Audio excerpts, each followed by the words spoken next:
மதிய லஞ்சுக்கு சாப்பாடும் பருப்பில் போட்ட கீரை கடைச்சலும் பண்ண போகிறோம். வாங்க பார்க்கலாமா? உலையை ஏற்றியாச்சு. அரிசியை நான் முன்னாடியே 1.5 டம்ளர் போட்டு ஊற வச்சுட்டேன்.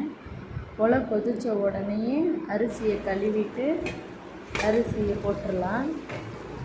அரிசி போட்டுட்டு உப்பு தேவையான அளவு சாப்பாட்டில் உப்பு போட்டுக்கலாம்.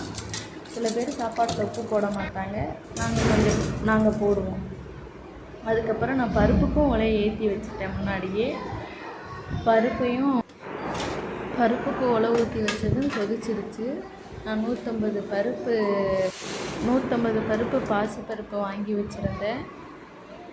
பாசிப்பருப்பு கொட்டிட்டு கீரையை நல்லா அலசி எடுத்து வச்சுக்கோங்க.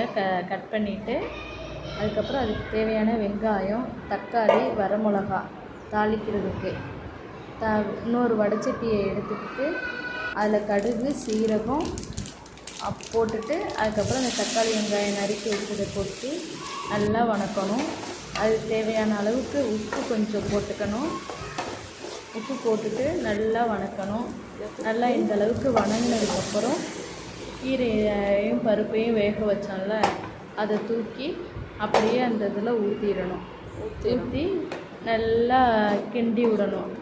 கீரையை நல்லா மசிச்சு விடணும். கீரை மசிச்சுட்டு நல்லா கொதி வந்ததுக்கப்புறம் மூடி வச்சுட்டு அடுப்பை ஆஃப் பண்ணிடலாம். அவ்வளோதான், முடிஞ்ச மதிய லஞ்சு.